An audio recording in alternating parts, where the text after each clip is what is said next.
सभी को जय यीशु। आज का हमारा विषय है सेंट एंथनी द ग्रेट। तो वीडियो शुरू करने से पहले मैं आप सभी से गुजारिश करता हूं कि आप इस वीडियो को अंत तक ज़रूर देखें, क्योंकि शायद प्रभु आज हमसे सेंट एंथनी द ग्रेट के जीवन द्वारा कुछ बातें करना चाहते हैं। तो चलिए शुरू करते हैं। संत एंथनी द ग्रेट का जन्म 251 ईस्वी में ऊपरी मिस्र के हेलक्रोपिस मैग्ना नामक प्रांत में एक अमीर दंपत्ति के परिवार में हुआ था। जब एंथोनी 18 वर्ष के हुए तब उनके माता पिता की मृत्यु हो गई थी, जिसके कारण उन्हें अपनी एक अविवाहित बहन के देखभाल में रहना पड़ा। सन 285 ईस्वी में एंथोनी ने फैसला किया कि वह यीशु के उन वचनों का पालन करें जहां यीशु मत्ती अध्याय 19 वाक्य 21 में कहते हैं, यदि तुम पूर्ण बनना चाहते हो तो जो कुछ तुम्हारे पास है उसे बेचकर धन गरीबों में बांट दो और तुम्हारे लिए स्वर्ग में धन होगा। फिर आकर मेरा अनुसरण करो। इस बात का प्रभाव एंथोनी पर कुछ इस प्रकार पड़ा, उन्होंने अपनी सारी संपत्ति बेच दी और धन गरीबों और जरूरतमंदों में बांट दिया। इसके बाद उन्होंने अपनी जो बहन थी उसको उस जमाने की धर्म बहनों के मठ यानी कॉन्वेंट में भेज दिया और खुद जाकर रेगिस्तान में रहने वाले मुनीकर्स फादर्स का मठ में सम्मिलित हो गए। एंथोनी रेगिस्तान में रहने के प्रयास करने वाले पहले तपस्वियों में से होने के लिए उल्लेखनीय है। रेगिस्तान में रहते समय शैतान एंथोनी को नाना प्रकार की यातनाएं देता था, जैसे आलस्य, बोरियत और महिलाओं के प्रेत द्वारा सताया जाना। एंथोनी इन सब से बचने के लिए निरंतर प्रार्थनाओं में लगे रहते। एक बार जब संत एंथोनी मकबरों में प्रार्थना करने के लिए मकबरों में जाकर रहने लगे तो शैतान उनकी प्रार्थनाओं और तपस्या से ईर्ष्या में आकर उन्हें बेरहमी से मारने पीटने लगा कि वे बेहोश हो गए। एंथोनी इन सब बातों से घबराए नहीं, बल्कि उन्हें ईश्वर की ओर बढ़ने की प्रेरणा प्राप्त हुई। इन सब बातों के चलते एंथोनी इतने प्रसिद्ध हो गए कि उनकी ख्याति विदेशों तक फैल गई। इसके कारण सम्राट कॉन्स्टेंटाइन ने उन्हें एक पत्र लिखा जिसमें उन्होंने एंथोनी की प्रशंसा की और अपने लिए प्रार्थना करने का निवेदन भी किया था। रेगिस्तान में रहते समय जब संत एंथोनी को पॉल ऑफ थीव्स के विषय में पता चला, जो कि उनसे भी बेहतर पुरोहित थे, तब एंथोनी ने उनकी खोज में एक यात्रा का आरंभ किया था।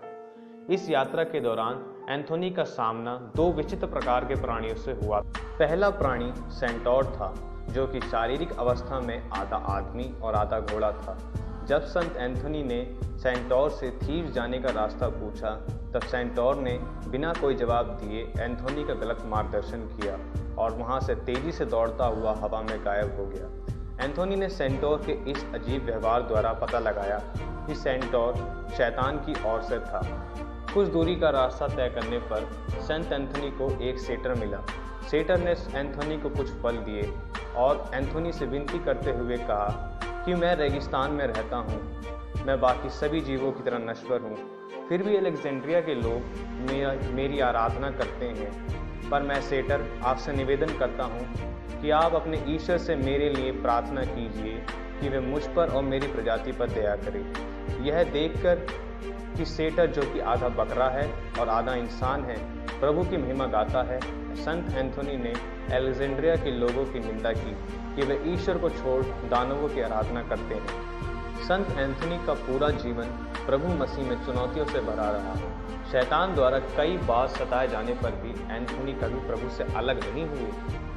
17 जनवरी 356 ईस्वी में संत एंथोनी ने 105 वर्ष की आयु में इस नश्वर संसार को अलविदा कह दिया, जिसके बाद उनकी अनुयायियों ने उन्हें माउंट कोल्जिन नामक मिस्र की पर्वत श्रेणी में दफना दिया था। 17 जनवरी पवित्र कलीसिया संत एंथोनी द ग्रेट के पर्व के रूप में मनाती है। संत एंथोनी इतने प्रसिद्ध थे कि भिन्न भिन्न देशों के लोग उन्हें अलग अलग नामों से जानते थे, जैसे Anthony of thieves, Anthony the Egypt, Anthony of desert, Anthony the hermits. लोग संत एंथोनी से विशेष प्रकार के संक्रामक रोगों और विशेष प्रकार के त्वचा रोगों से बचने के लिए निवेदन के तौर पर मध्यस्थता मांगते थे। संत एंथोनी का जीवन आज के युग में हमारे लिए प्रेरणादायक है। कि किस प्रकार उन्होंने मसीह में होकर सादगी से जीवन बिताया और सदैव अपने प्रभु ईश्वर को बिना किसी स्वार्थ के प्यार किया। वहीं यदि हम आज के मसीहों का जीवन देखें तो बहुत से लोग हमें ऐसे मिलेंगे जो सिर्फ प्रभु को अपने प्रलोभनों में ही याद करते हैं और सुख का समय आते ही प्रभु को ही भूल जाते हैं। मेरे प्रिय, मैं आप सभी को याद दिलाना चाहता हूं कि यदि आप प्रभु को अपने मतलबों में ही याद करते हैं तो वह दिन दूर नहीं जब प्रभु आपसे अपना मुख फेर लेगा। यदि आप कहते हैं कि आपके पास समय नहीं है प्रभु को याद करने का या प्रार्थना करने का, तो मेरे प्रियो, आप गलत हैं, क्योंकि प्रभु इस्राएल का ईश्वर है। वह अपनी कही पूरी करता है और वह आपके लिए उत्तम योजनाएं बनाता है और उन्हें पूरा करना चाहता है। यदि आप चाहें तो आप अपना साधारण सा जीवन बदल सकते हैं, जिसके लिए बशर्ते आपको प्रभु अपने परमेश्वर को अपने सारे मन से, सारे दिल से और अपनी आत्मा से प्यार करना होगा। धन्यवाद। प्रभु आपको और आपके परिवार को आशीष करते। आमीन।